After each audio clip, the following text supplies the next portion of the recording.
Hello everyone! Welcome back again sa aking channel. This is Popsicles and welcome back again sa aking another episode of Unboxing!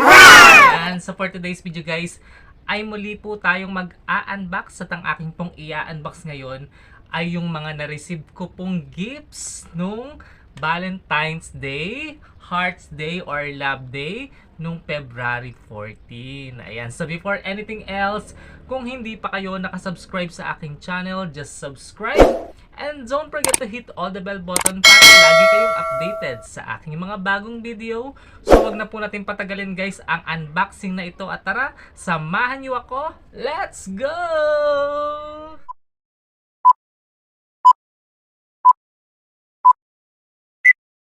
So guys, I'm back. Ayan, so tayo nga po mag-unbox na at excited na akong buksan yung mga natanggap kong regalo po noong February 14. Ayan, so salamat po sa mga nakaalala sa akin that day. Ayan, so ito na nga po, hindi ko na patatagalin. Ayan, so ito po ang aking mga natanggap. Ang dami po niyan guys, kaya nilagay ko na po dito sa eco bag. Ayan, so ipapakita ko na sa inyo. Ilabas na natin siya. So ibubuhos ko siya dito guys. Ayan. Ang dami. So ayan siya. Sobrang dami kong natanggap noong February 14. Ang daming nakaalala. So, ibig sabihin dahil palang nagmamahal sa akin. Ayan, so binuhos ko na lahat. Ayan, ang dami diba?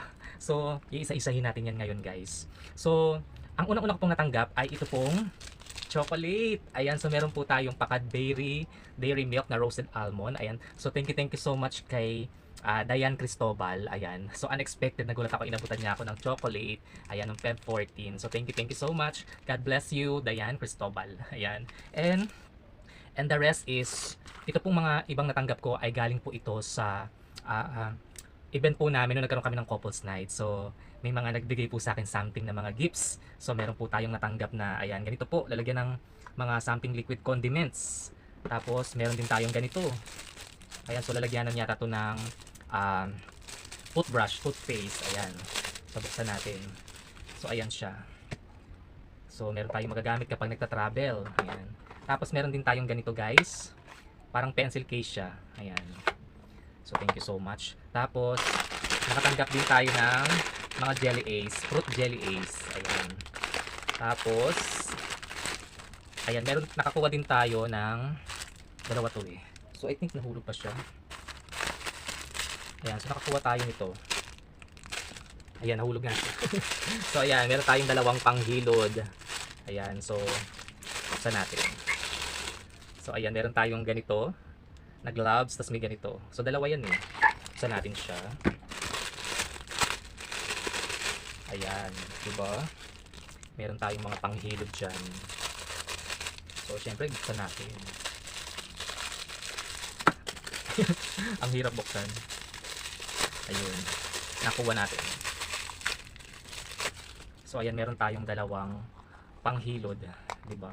Actually kailangan ko nito. Kailangan ko ng panghilod-hilod pag naliligo. Ayan, so dalawang ganito, tas merong gloves, ayan, orange and violet. Ayan, so nahulog yung mga ano natin. Ayan, tapos meron din tayong ganito. Ayan, meron tayong Happy Valentine's na, ayan, papuso. Ayan. So, alisin ko muna nga itong iba. Ayan. Sobrang dami, grabe. So, ayan, ito buksan naman natin. So, yung iba rito guys, nakuha ko siya nung nagkaroon ng exchange gift. Alam niyo yung nauusong binubuhos as agawan, di ba? So, dun ko siya nakuha. So, buksan na natin to. Ayan, meron tayong pa ball pen. Tapos, merong, ayan, may pa candy. Dalawa yan. Tapos, merong pa chocolate again. Ayan, another candy. Tapos meron tayong pa wipes. Ayan, nagbabalak pa akong bumili ng wipes. Buti na lang meron tayong natanggap. Ayan, may wipes tayo. Tapos, buksan natin to. Ayan, another chocolate guys. So, may pa choco mucho.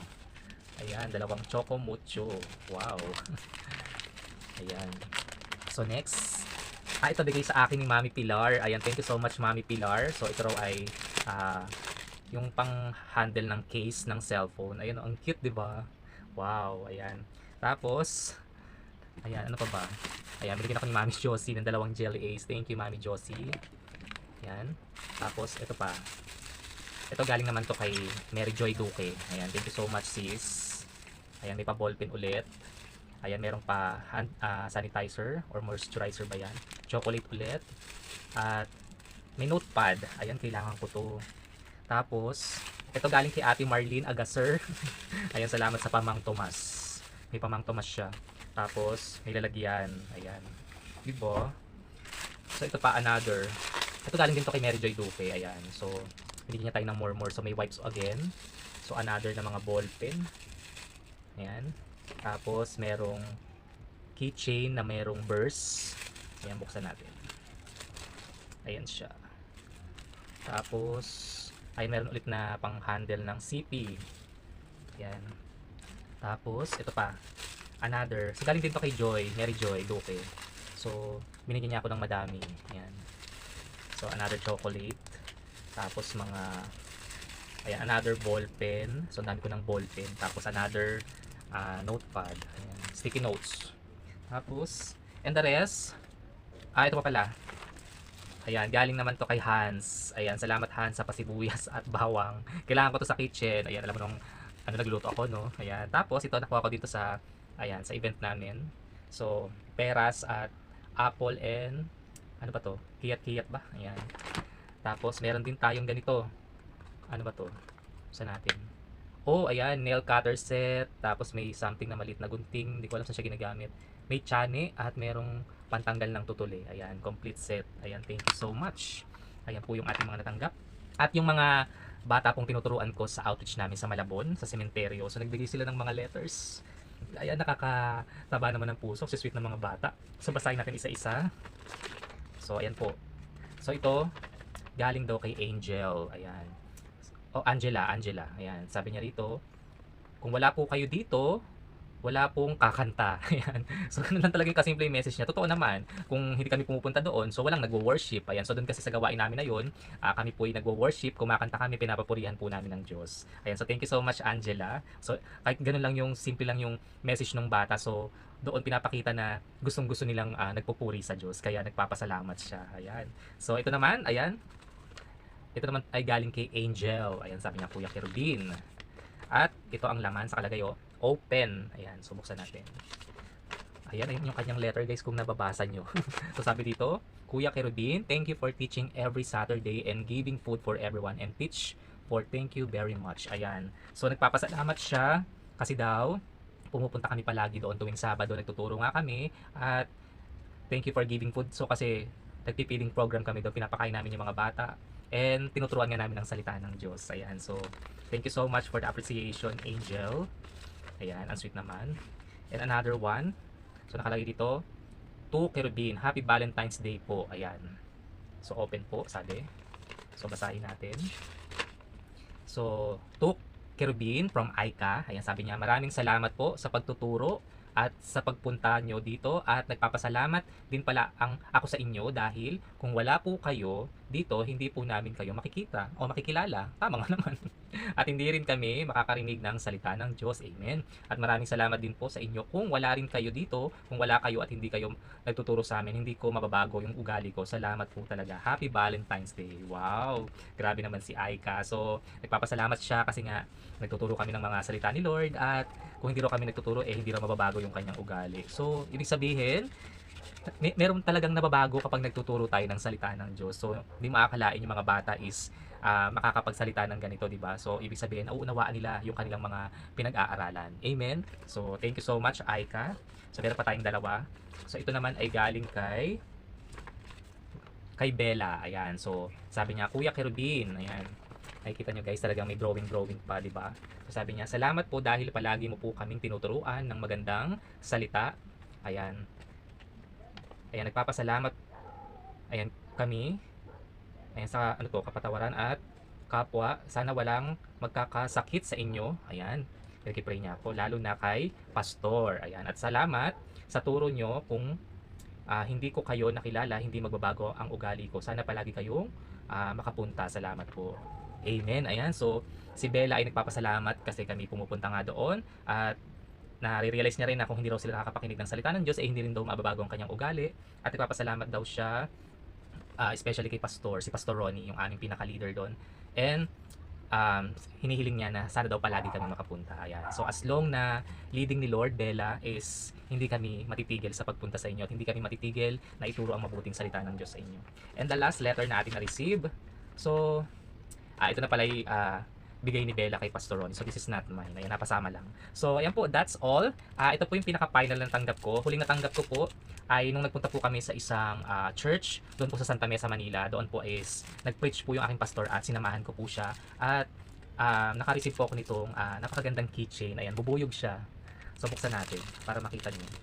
So nakalagay dito, Love Beyond Borders. And Romans 15:7, Jesus Advocates Ministry. Ayan, so yung church po nila tinatawag na JAM.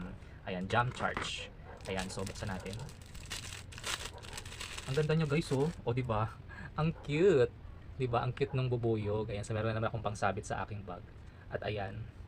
Diba? Ang ganda. So, thank you so much po dun sa Jam Church sa Santa Mesa, Manila. So, yun lamang po guys, yung aking mga na-receive noong February 14. Ayan, thank you so much sa Diyos sa buhay ng mga taong nakaalala sa akin. Ayan, I appreciate it all. Salamat po sa inyong pagmamahal sa akin. Ayan, so lagi niyo pong tatandaan na ang pagse-celebrate po ng pag-ibig ay hindi lang po sa araw ng February 14. Bagkus, araw-araw po natin to dapat sineselebrate. And also, sa pagse-celebrate po natin ng pag-ibig ay dapat lagi po natin napaparangalan ang Diyos. Sapagkat ang Diyos po ang unang nagmahal sa atin bago po natin matutunang magmahal. Ayan, hindi po natin magagawang magmahal kung hindi po tayo minahal ng Diyos. Amen? So, lahat po ng glory ay ibalik po natin sa Diyos. At ang pag-ibig na nararanasan natin ay palagi po natin ibahagi sa lahat. So, dalawa lang po ang utos ng Diyos. Ibigin daw po natin ang Diyos ng higit sa lahat at ibigin po natin ang ating kapwa gaya ng pag-ibig po natin sa ating sarili.